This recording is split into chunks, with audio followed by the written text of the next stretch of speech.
Listen to me, the harder it is. Are you hearing me? The more challenging it is. All you're doing, baby, is building muscle. You're building muscle. So don't quit. Don't give up. Don't stare at the, listen to me. You don't get buff by staring at weights.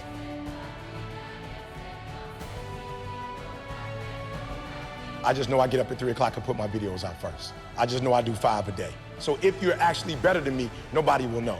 All right, watch this. Tony Robbins back in the day, Les Brown back in the day, when you watched a 2-minute video and you ordered one of their videos, how long you think it take for the CD to get to the crib or the DVD to get to your crib? Anybody, how long you think it takes? 4 weeks, 4 weeks. I did something nobody else did. I gave away my content. I put my content out every day.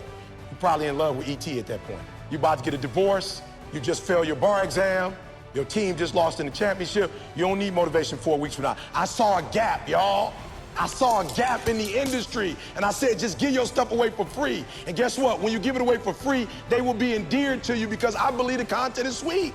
You know when you go to the grocery store or you go to the mall and they say, try fried rice. You're like, yo, I'm good on that. No, try fried rice.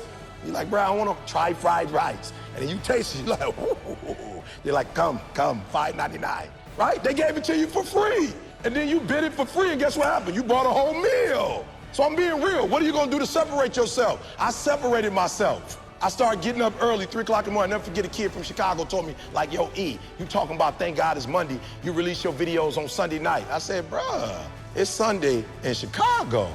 It's Monday in Singapore. It's Monday in Australia, baby. We ain't just getting American money. We all over the world. I'm separating myself. I'm putting my stuff out on Sunday night in the Chi, but in the world, it's Monday. In the world of success, you need to make sure that you know exactly what you're doing and how you're doing it. And the best way to go about that is to get educated. Now that doesn't just mean school. That can mean a vast variety of different things. But we've broken it down to around 3 different opportunities. The first one would be academic, which is like your schooling, such as going to college and getting a degree, or going in high school and doing well and getting good grades in those classes and moving on to the next step of education, which would be professional education. And that means like in real world, real life experience doing whatever your profession is. And that can mean being a doctor or a lawyer or a secretary. Whatever profession you're in, that's the type of education you need. You need to learn how to get good at whatever you're doing. And the third step of education would be financial education. You need to learn how to handle your money. That way you don't earn it and lose it. You need to make sure you earn it and build your wealth and build upon what you have. Therefore, you don't go backwards and forget everything, and you don't have any money in order to further grow companies or yourself or get where that success level is that you'd like to be at. You need to make sure that you're educated well in all 3 of these areas. That way you can truly become successful in whichever way you want it to be, because you know how to do it, you have that experience, and you have the financial flow to do whatever you want. It was a young man who, he went to this guru, right? He told the guru, I want to be on the same level you on. I'll meet you tomorrow at the beach at 4 a.m. He liked the beach.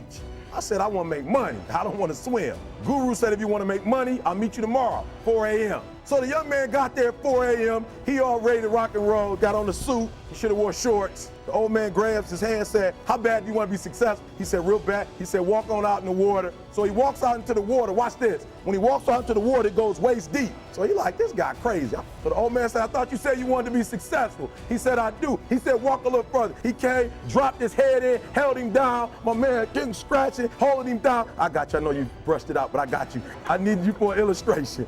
Just before my man was about to pass out, he raised him up. He said, I got a question for you. Somebody answer the question for me. He said, when you were underwater, what did you want to do? Lit, I'm looking for a different word though than lip. What's that word? He said, I wanted to breathe. He told the guy, he said, when you want to succeed as bad as you want to breathe, then you'll be successful. For me, what happens, one, and I want people to understand this, dream big, but get small wins though. You know what I'm saying? You can dream big, but get the small wins. And those small, I'll never forget hearing John Elway speak once. John Elway was like, I became great by being good over a long period of time. And so for me it was, all right, Didi's leaving, she's going to college, if I can get my GED. That's all I need to focus on right now is let me get the GED. And here's the thing I never realized. By having a girlfriend, it was like, I'm not dating anybody that's selling dope. I'm not dating anybody that's, violent. You know, I'm not dating nobody that's carrying a gun. So for me, it was like, I didn't even know by being with her, it stopped me from doing some of the stuff that had I not had a purpose, I probably would have been doing what my boys were doing. Because I was with them, I just wasn't doing what they were doing. You know, so the GED was the first win. Then I ended up following her, going to college. Now, our first college was Oakwood, went to a very small school in Alabama. But then after I finished that, and I was speaking at the time, and so now universities are like, University of Cincinnati saw me, University of Louisville, Michigan State. So Michigan State came and said, hey, all these guys like you, but we want to court you. Like, we want you to come get a degree and eventually work for the university. So I'm thinking high school dropout, you know, I got a 4-year degree. I go to Michigan State, like I can make my mama proud again. I'm from Detroit. So it's U of M or it's Michigan State. And so I'm like, yo, I can reverse this thing. My little sister went to U of M.